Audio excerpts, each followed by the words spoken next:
40,000 करोड़ का फंड, 16 सालों का एक उम्दा ट्रैक रिकॉर्ड, एक फंड जिसने अपने एनएफओ इन्वेस्टर्स का पैसा सालाना 16.25% से ग्रो करके किया है 12 गुना। जी हां, मैं बात कर रहा हूं HDFC mid cap opportunities fund की। Hello and welcome back to Z funds YouTube channel. Z funds, जहां है आपकी इन्वेस्टमेंट्स सही और आसान। जेड फंड्स, जहां आप कर सकते हैं डेली एसआईपी। जी हां, 5 फंड हाउसेस की 200 से भी ज्यादा स्कीम्स में आप कर सकते हैं डेली एसआईपी। तो आज ही जेड फंड ऐप डाउनलोड करें और दें अपने पोर्टफोलियो को एक जेड फंड्स एज। मैं हूं मनीष तनेजा और आज बात कर रहे हैं मिड कैप इन्वेस्टिंग और मिड कैप म्यूचुअल फंड्स की। क्या होते हैं मिड कैप स्टॉक्स और क्यों करें मिड कैप फंड्स में इन्वेस्ट?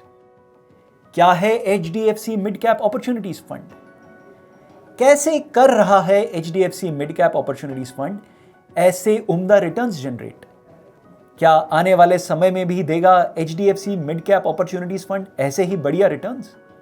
और इस फंड में इन्वेस्ट करने से पहले किन बातों पर ध्यान दें? इस वीडियो में हम आपके इन्हीं सब सवालों के जवाब देंगे। मिड कैप फंड्स यानी वो फंड्स जो ऐसी कंपनीज में इन्वेस्ट करते हैं जो कुछ समय में हो जाएंगी टीसीएस, हिंदुस्तान लीवर्स और रिलायंस जैसी लार्ज कैप कंपनीज। क्यों बन जाएंगी कुछ चुनिंदा मिड कैप कंपनीज आने वाले समय में लार्ज कैप कंपनीज? और क्यों करें आप मिड कैप फंड्स में इन्वेस्ट? मिड कैप कंपनीज के लार्ज कैप कंपनीज में बनने का एक बहुत बड़ा रीजन है इन कंपनीज का इंडस्ट्री साइज। ये कंपनीज ऐसी इंडस्ट्रीज में हैं जैसे कि aeronautics and defence, speciality chemicals और फाइनेंशियल सर्विसेज, जहां पे हम आने वाले कई सालों तक हाई ग्रोथ देखेंगे। जैसे जैसे ये इंडस्ट्रीज ग्रो करेंगी, इन इंडस्ट्रीज की टॉप मिड कैप कंपनीज बन जाएंगी large cap companies. Mid cap companies में इन्वेस्ट करने का एक बड़ा बेनिफिट है नॉन इंडेक्स इन्वेस्टिंग। भारत में ऐसे कई बूमिंग सेक्टर्स हैं जैसे कि housing finance and NBFCs, auto ancillaries, construction, hospitals और होटल्स, जहां आप लार्ज कैप फंड्स के थ्रू इन्वेस्ट नहीं कर सकते।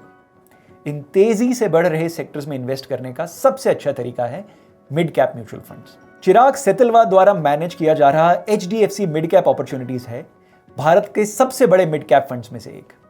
16 सालों में इस फंड ने अपने एनएफओ इन्वेस्टर्स का पैसा किया है 12 टाइम्स, यानी कि 16.25% का सालाना रिटर्न। यदि आपने इस फंड के एनएफओ में 10,000 रुपए की एक मंथली एसआईपी की होती तो आज आपका इन्वेस्टेड 19,20,000 होता 1,06,76,000 रुपए, यानी 19.14% का सालाना रिटर्न।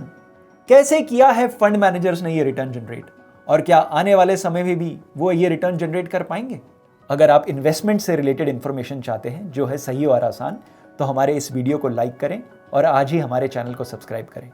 और हाँ, अगर आप चाहते हैं किसी फंड के बारे में जानना या इन्वेस्टमेंट से रिलेटेड कोई भी और इन्फॉर्मेशन, तो इस वीडियो के कमेंट सेक्शन में एक कमेंट ड्रॉप करें।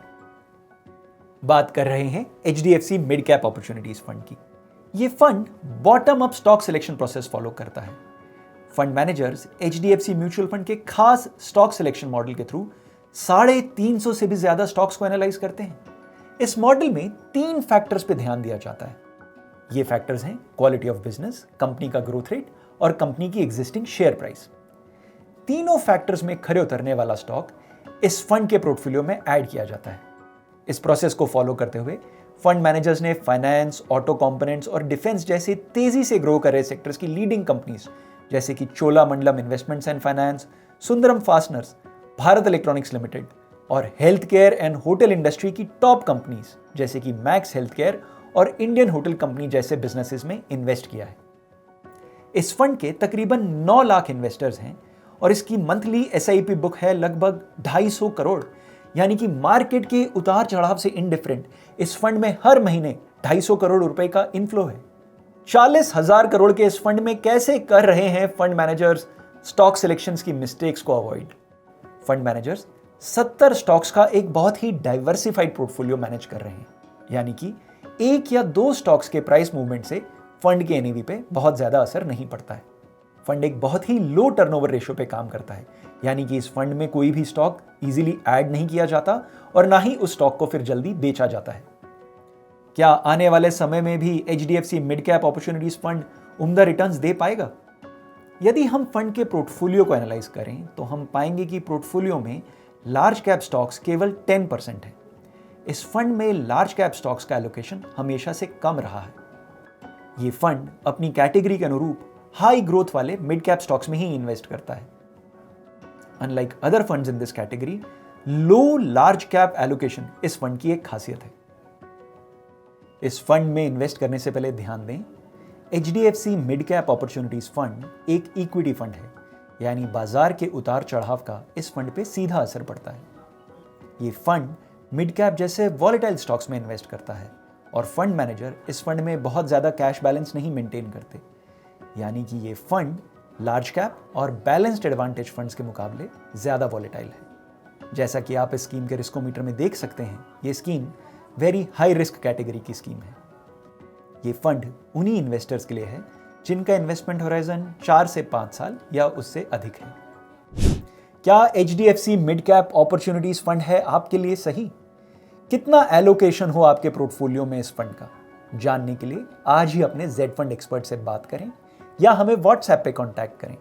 हमारा व्हाट्सएप नंबर है 7217746224।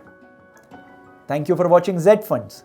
जेड फंड्स, जहां है आपकी इन्वेस्टमेंट्स सही और आसान।